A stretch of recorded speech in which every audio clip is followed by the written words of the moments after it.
Hey everyone, thanks for tuning in to another episode of BiblioTech on Air. I'm Rosanna. I'm Ruby. And today we have a very special episode.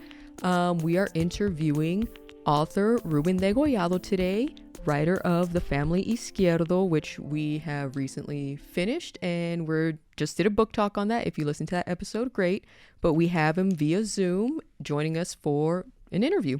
Hi, y'all. So excited to be here tonight. Thank you for being here, Ruben. Oh, we're thrilled. Thank you. We I are know. thrilled to have you. We're very thrilled. Alrighty, so let's go ahead and get right into the questions. So to start, what part of Texas did you grow up in, and how did that make you want to be a writer? I grew up in McAllen, Texas, where the book is set. So I moved. I was born in Indiana, but my family has been here for generations, and moved back when I was like 10. And so I guess the way I didn't really think about being a writer till I was probably in college. You know, I wrote in high school. I wrote really bad poetry. I've told my wife, she's my literary executor. I've told her that these journals that I wrote in high school never see the light of day. So I wrote really bad poems and such. But like when I started becoming like a serious writer was as an undergrad. And I started discovering Chicano Latino literature.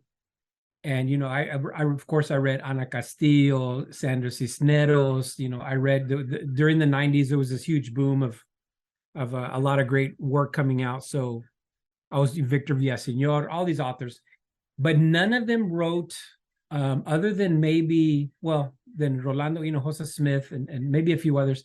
None of them are really writing about the Rio Grande Valley as I understood it.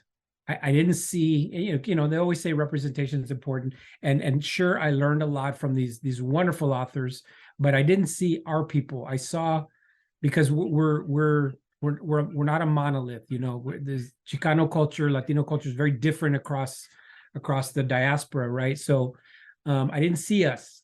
And so the person who really started, and this is going to sound wild, but the person who really started kind of opening my eyes was strangely enough was James Joyce. And so I read Dubliners, and when I read Dubliners, what I learned about when James Joyce wrote the collection Dubliners, of course they're all set in Dublin, all these short stories, my favorite being The Dead. I learned that James Joyce actually wrote them. I want to say he was in Prague. He wasn't even in Dublin. And so what I liked and what I was inspired by was that he was writing about people, of course, but he was writing about a very specific place. And a lot of the references to Dublin, I didn't understand the cultural references, the singers, the people he's referencing, I didn't understand. But what I learned through reading his book was that we arrive at the universal through writing about the specific. And so I started applying that to my work. And so the first story that I wrote as an undergrad was when I was an undergrad at University of Texas Pan American. I wrote a story. It was kind of a rancho story. It wasn't about the Izquierdos, but I was starting. And I got it published in the literary magazine at the university. And I was so excited, y'all, because I won second place. And I got $20. Nice. So like I was a published author, and I was a paid published author. Of course, because granted it's $20, but to me, it's like I was getting published in the New Yorker. It was a big deal. And I told my family, and I got the issue, and I showed my parents, and they're like, "Mijo, vamos a comer." So we went to have a botana platter, which if you don't know what that is, you need to look into that. It's a huge plate of fajitas and chips, and you can't get it north of the checkpoint.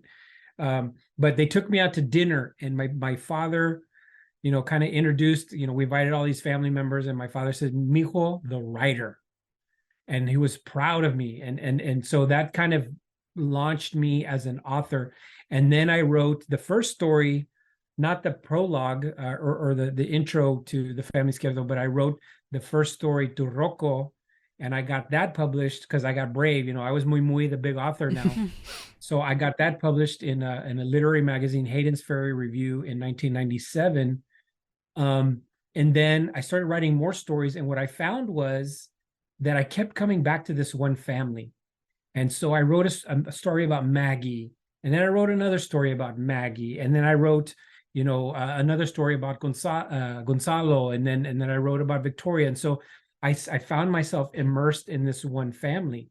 And so that was really like that moment of discovering James Joyce, discovering Dubliners and how he wrote about a place, is that I realized that if I can write about one family, I can universalize the experience of what it means to be a Mexican American, a Tejano, living in this very narrow patch of the world that not a lot of people understand or even know about. Because you tell anyone South Texas, and their assumption is San Antonio, but there's a whole area of people that live way beyond that, way south along the border. So that's kind of how I arrived at that.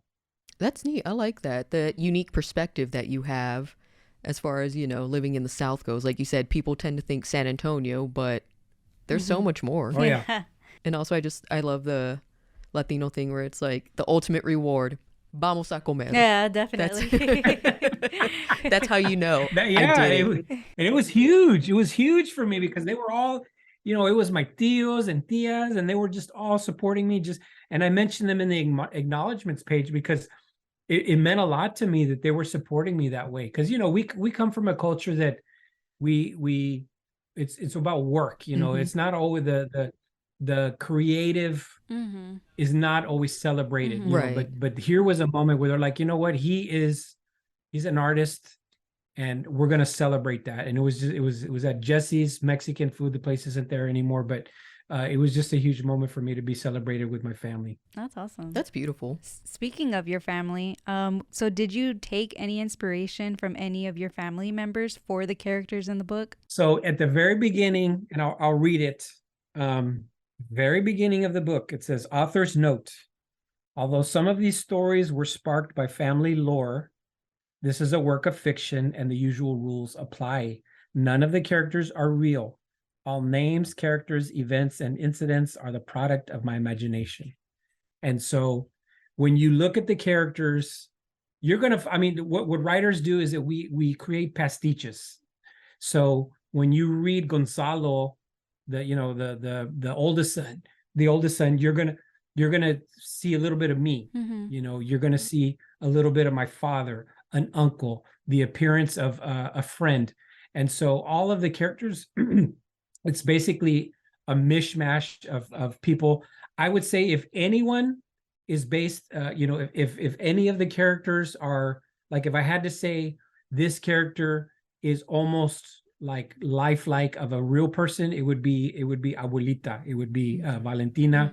She's the closest to my real grandmother. She passed away a few years back. But when I wrote her, when I wrote Valentina, I wrote her as I understood my own grandmother. And there are elements of Papatavo that I saw in my own grandfather, but I didn't really get to know him as well as I would have liked, because he passed away pretty closely to when we moved back. So I would say that the characters are loosely based on real people, but again, I'm pulling, like authors do, we pull from a lot of different sources. But one of my uncles, when the book came out, he said, "Hey, were these Izquierdos, right?" And I'm like, not really, Theo, sort of, maybe. Same neighborhood. Because where my gente comes from is the Zavala neighborhood, as you see represented there. So a lot of those details, the description of the house, the description of what it looks like at Christmas, yeah, that's my family. But the characters themselves, they're all different, mishmash, like I said, mixed up characters. Interesting. Love that. So in your bio, we noticed that you have been an educator for a long time. How has that been an influence in your writing as you've progressed through the years? I've been a teacher. I've done a lot of different things as an educator. I was basically a tutor, teacher, and then I was like an ESL coordinator, and then I worked as strangely enough, I worked as an assistant principal, and I was a principal of a middle school principal, and then I became a director of like helping school improvement. And I've always wondered, like, how because a lot of writers are bivocational, are writers that are not, in academia. I'm not an academic. I never taught in a university, but I look at somebody like William Carlos Williams, the poet, who was a physician, and so I think a lot of ways that work influenced his own, his own art. And so, definitely like my first book, Throw, which is a young adult novel featuring Cirilo, one of the main characters in the Family Izquierdo. It's like technically it's my first Izquierdo novel because it deals with Cirilo. That education heavily influenced that book because it was based off of students I had in Texas and in Oregon.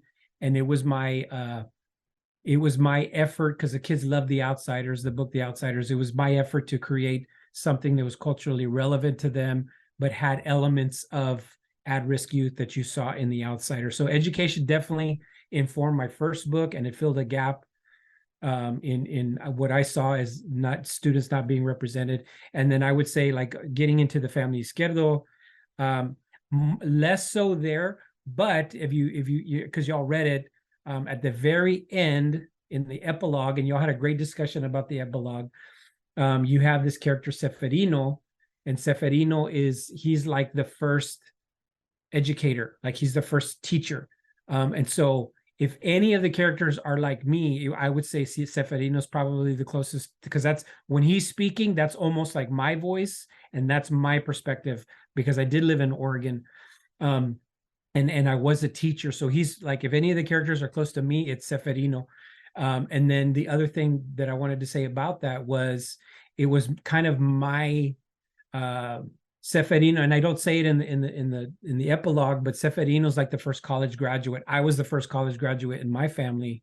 And so definitely the educational piece came into play as Seferino. He is a teacher, and he has a different perspective than the rest of his family, who, for lack of better words, are like more working class folks. Mm-hmm. So yeah, I think, and hopefully that answers the question, but that's how me being an educator kind of influenced my work. Yeah, we figured. That's cool. Oh my goodness. Hopefully it's not revealing too much, but it was so funny because Ruby and Israel, they were thinking, they're like, I think Seferino might be Ruben in a way. And that's cool. You guys were so right about that. Yeah, it was just, y'all spot on. Boom, y'all had that. Yeah, for sure. Yeah, awesome. Because if you read it again, his voice is very much a departure, and a lot of people were confused, like, what Oregon? Why are you ending up in Oregon? Well, pay attention. It's an intertextual book. His grandfather always dreams about going to Oregon. He shows them the maps, and we're going to take a trip up here, and we're going to go here, we're going to do that. Well, Seferino, as the grandson, he lives out that dream. He's the one that actually is, you see him leaving Texas, even albeit for vacation, but he leaves. And my idea was that, if because Papatavo collected maps from all across the country, was my idea was that he would bring a map to Papatavo in honor of what he had taught him about, tienes que echarle ganas, you have to give ganas so that you can move out into the world. That's so sweet. I know. Thank you for finalizing that theory. Yes. So tell everyone that had that question. Israel, I think he was on the last episode, so shout out. Loved his comments. Let him know. Will do. So do you have anything else that you are working on right now that you can talk about? I do. Ooh. I do. I have so I have 2 books out so far. I can't give too many details, but I do have a third book that is on contract. I won't say where. I won't say too much about the book, but I do have a third book coming out in 2024. Nice. It's not an Izquierdo novel, but it is a Rio Grande Valley novel, and I'm very excited about that. But yeah, that's coming out. I'm working on that right now. I'm probably about, I'm like fully conceived. I know where the novel's going, because that's my process, is I know how the novel ends. I know how the story ends, and I just have to build up to it. So it's fully conceived at this point, but I have to turn that in finally. So yes, I have a third book coming for sure. Awesome. Can't wait for that. You gave us the most minimal amount of details, and I'm so hyped for this already. So hype. Yeah, I don't know if so before we get into the questions about the Family Izquierdo, I don't remember if we mentioned it and kept it in the recording how we even came about your book because you're at the book festival. San Antonio Book San Fest. Antonio Book Festival, yeah. Yeah, that was we can go and repeat it real quick. So we were having the book fest last year. We did a few author interviews, and this year I was like, oh, let me see who's gonna be there. And I saw some authors pop up, and I saw you and your book pop up, and I was like, oh, this sounds cool. Okay. And then I was doing some browsing that day of the book fest around the, I believe it was Nowhere bookstores. They had their booth up, and your book was there, and it was the last one. And I was like, oh, I have to get it. Like, this is a sign. I have to get it. And sure enough, great decision. Yeah. I'm so glad. And you know, what's awesome. I love to hear that because I love being with readers. I love book festivals, readings. I mean, to me, that's part of the gig.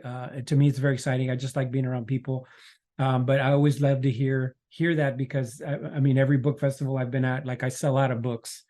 And you know, it's an experience where you know, marketing will sell your books, but when you have a good story and people attend your panels and they hear about the story, that's what sells books, in my opinion. But yeah, I'm so excited to hear that from you. Just type all around. And we will be back after these messages.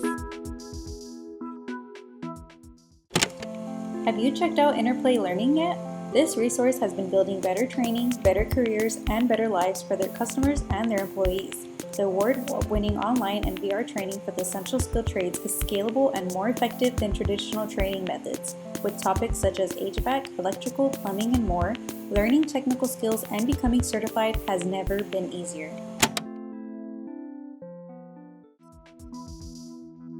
And now we're back. Alrighty, so let's get into some questions about the Family Izquierdo story itself, starting with well, you kind of did touch on this, but we can reiterate a little bit. What was the inspiration behind the Family Izquierdo? Well, I always say this when people ask that question. So I read the disclaimer right at the very beginning, and I'll say this, and I'll never tell you what, but real specifics. But about 40% of the book is based on things that happen, loosely based on things that happen. And what I will never say is what 40%. I always let the reader decide, you know, what actually happened. Did a quinceañera float at her That's quince? immediately first thought in my head. Right. Did that really happen? Did all the families take pictures of it with their fun savers? You know, their disposable cameras? Was there a grudge between the brother and the brother-in-law, the restaurant owner? Was there a curse? You know, I don't go into the specifics, but a lot of those things, you know, did happen in some form or fashion in the stories that I've heard from my family generations back. So yeah, that would be the inspiration. And you know, we come from a culture, and I'm speaking as, you know, as a Mexican American, as a Chicano, we come from a culture where the veil between what we see and what we don't is very thin, in that, you know, we can be talking about, I have to go pay a bill, I have to go to Walmart. Oh, but by the way, we saw La Llorona, you know, flying by the window last night. Oh, you did? Okay, well, I better go to Walmart because, and then, you know, and so it's like that. You know, it's not, you know, when people talk about magic realism, what they don't understand is that when you know, Marquez or Isabel Allende or whoever is writing it, because she has touches of it too, is that to us it's reality. It's not magical realism. It's just the way things are. And so, you know, when I mention quince floating at her quinceañera, that for us that's a very real possibility. Oh, did you hear the chisme that you know, Teresa floated at her quince? Oh yeah, I heard, but did we get pictures? And you said, and then we move on, right? Because that's how we see the world. And so that was really the inspiration for me, was that I would hear these stories that in one breath we're talking about, you know, empanadas and what's for dinner, and then in another breath we're hearing this to others that would hear the story. It's like this amazing outer worldly experience, but to us, it's just something we experience, in our everyday lives. I love that you mentioned that, That's so because true. I know Israel's gonna love hearing that as well, because that was something that had stuck with him when he was like, someone floated at the quinceañera, and then they never mention it again in the book. That's it. And from that perspective, it's so true. Yeah, Oh my everyone God. just moved on. You move on, and then I threw in I had thrown in when the only other mention of it is not Dianita, Dina. She mentioned when she's talking to her daughters, my poderosas, and you floated at your quince, you got a vision of the Virgin Mary, you prayed for the stigmata. She mentions it, but it's like nobody ever says it again. And part of that is like the power that abuelita has, and she's like, you know what, we don't need to talk about it, so nobody really does. It's just everybody moves on. That's amazing. Thank you for sharing that. Thank you. Yep. I can sleep at night now. So are there any well, you already mentioned this as well. Definitely. We had in our list of questions, are there any characters you related to the most? Possibly even a self-insert character, but you just admitted it. Covered it that was 100%. Seferano. So very well said. Yeah. And thank you for sharing that. yeah, so I think at this point we could probably jump into the next question, unless you have a little something else you'd like to add about that. No, the only thing I'll say is that like any writer, there's elements of me in all of them.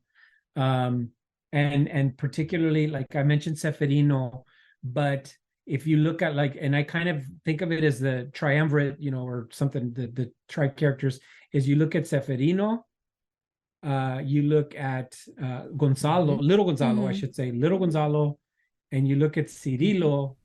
They're kind of me at different points in my life. So when he's the observer, little Gonzalo, I should say, little Gonzalo's kind of the observer. He's the one watching things. That's me.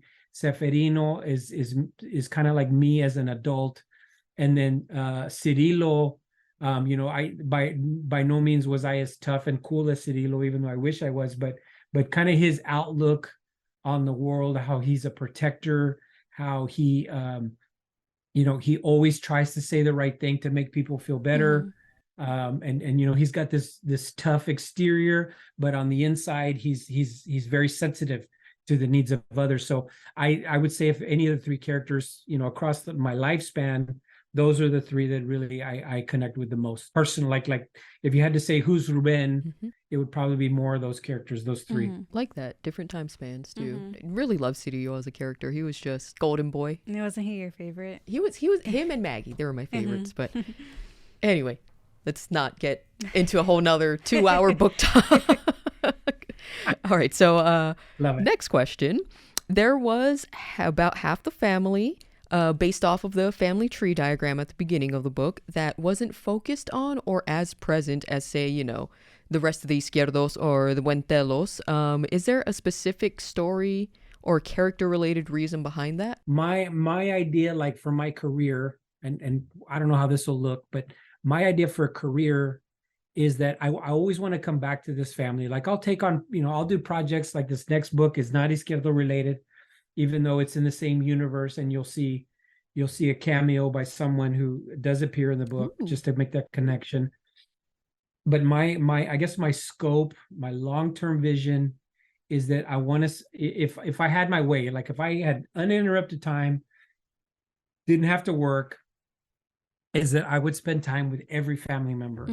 And so kind of my vision is like, and I drop little kernels along the way. So I'll give you an example. Was the character, the youngest son, Wally. I don't know, there's a couple of different mentions, and I don't know if you remember the specifics on that, but I mentioned it a couple of times, that the way Walterio was affected by the curse was that he blamed himself for this accident that happened in the school district where the kids drowned in the bus accident. And that's loosely based on the accident that happened in Alton, near Mission. And so my idea was to drop these kernels. Maggie can open her own shop down the road, and it'll be about Maggie's dream of opening her own shop. later on I can tell the story of the redemption story of Victoria and Gonzalo and them having a second child, because Victoria had trouble with her first one. And so my hope was that, kind of like, and maybe this is a bad comparison, but like, when the first Marvel Cinematic Universe movie came out with Iron Man, it launched all these other things that came out. And so that's kind of my idea, is this is the DFU, the Degollado fictional universe, where I can launch off with all these different characters. And so that's why the second half was not represented. I wanted to cover the first half because I want to do the second half in other projects down the road that may look like this book. They may be very different. I just want that freedom to be able to tell the story, because I think the family is large enough. They have it's a big enough canvas where I can tell stories until I can't tell stories anymore. I'm so glad you said that. Also, as soon as you were talking about the extended universe, in my head, I'm like, move over, Marvel Cinematic Universe. We got the Izquierdo extended universe now. But I like that. Right. Everyone's going to, hopefully down the road, kind of get their own focus. Yeah. I like because there's so much to tell. I mean, if you're from a big family, you know that everybody has a story to tell. Everybody has something interesting going on in their lives. It's very true. Yeah, very, very true. So I think we have enough time for one more question. So I'm going to ask, because the last question you kind of mentioned it about expanding, with the other characters and family beyond the Family Izquierdo book. So I'm going to ask, in your opinion, how much of the Izquierdo's problems were attributed to the curse and how much was actually the result of their own actions? So maybe the actions were caused or blamed on the curse. Do you believe that? Let me ask you, what do you think, Ruby? So we had this discussion where I know Israel was fully like, I mean, there are curses out in the world, and I do believe that people inflict them on others, and that is a real thing. So that's kind of where I'm leaning towards too as well, that it's more a curse happened, and so they're just trying to work around it. That's what I believe. Yeah. Well, I'll confirm, put it to rest right now, is that there was a curse. Definitely a curse. It did have effects, and from my spiritual perspective, those things are real. I use it as a fictional device, but I myself have seen the effects of those things, and it's going to sound crazy but it's real. It happens. It still happens today. We were at the mall the other day, and we found a severed, and this is top, what is it, content warning or whatever, but we saw a severed rooster foot next to the car, next to somebody else's car. So this happens, and somebody took, and this is probably too gross of a detail, but somebody took the trouble of doing that and putting it next to someone else's car because they were cursing that person. So it's a real deal. And how we respond to it, in this instance in the book, is that coupled with, there were some mental health issues in the family, and the curse and the mental health issues, those things kind of compounded each other. So, my perspective, and it's up to the interpretation of the reader, how they want to read it. But my intent as the author was that the curse was very real. Contreras admits it. He did it. There's evidence of it. It did happen, but that there was also this other thing of mental health coming into play, which is not a conversation that we often have as the Chicano community, Latino community, is talking about mental health. And I wanted to bring something else to that conversation, is that, there's these other factors that come into play, but definitely we do need to have that conversation. But yeah. So in answer to the question, was it the curse? Was it mental health, mental illness, perhaps? It was both. It was both. Thank you. Thank you for concluding that. That really does answer all the questions. It's kind of one thing playing off of the other. They just kind of amplified each other. Yeah. And exactly. They amplified, and it was like the mental health exacerbated that, and the other question. So this is, if you listen to the first episode, I want to address this. I want to make sure that I don't walk away without addressing this, because you all asked a very question. I think it was Israel who brought it up. But he's like, why don't we see them in church? Y'all remember that question? Yes, I do. Or that comment? Why don't we see them in church?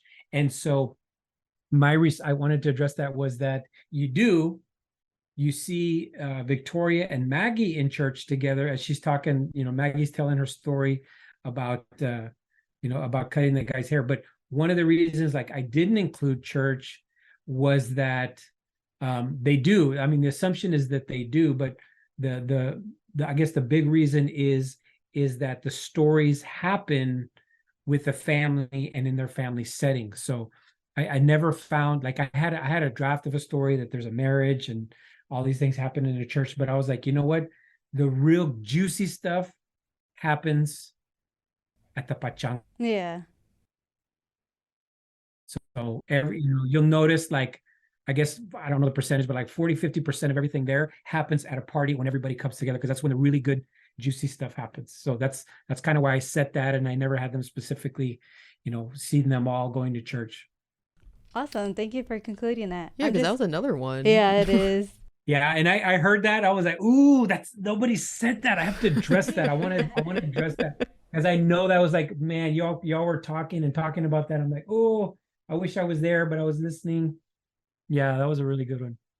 Yeah, that was definitely I hadn't even thought question. of that, and it made me think about it. You know what I mean? That's kind of cool. That's something that you really didn't think about, and that's the purpose of dialogues like these. Like, sometimes other people bring up points that you might not have even given a second thought to. So that's neat that Israel did that. I know. Yeah, he did.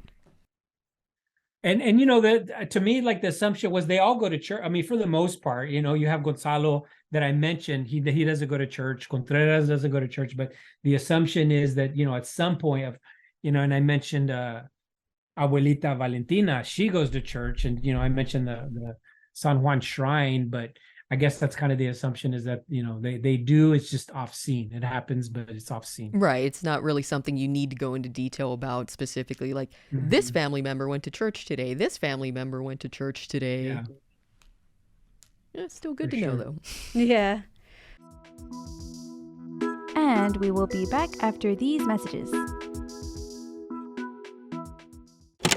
Summer is still rolling, and so is Around the World with BiblioTech. Check out our summer reading program for the year 2023. That'll run from June 5th to August 31st. Check the events calendar at our website, bearbibliotech.org, so you can visit many countries for free. Check out Japan, Greece, Costa Rica, Mexico, and more.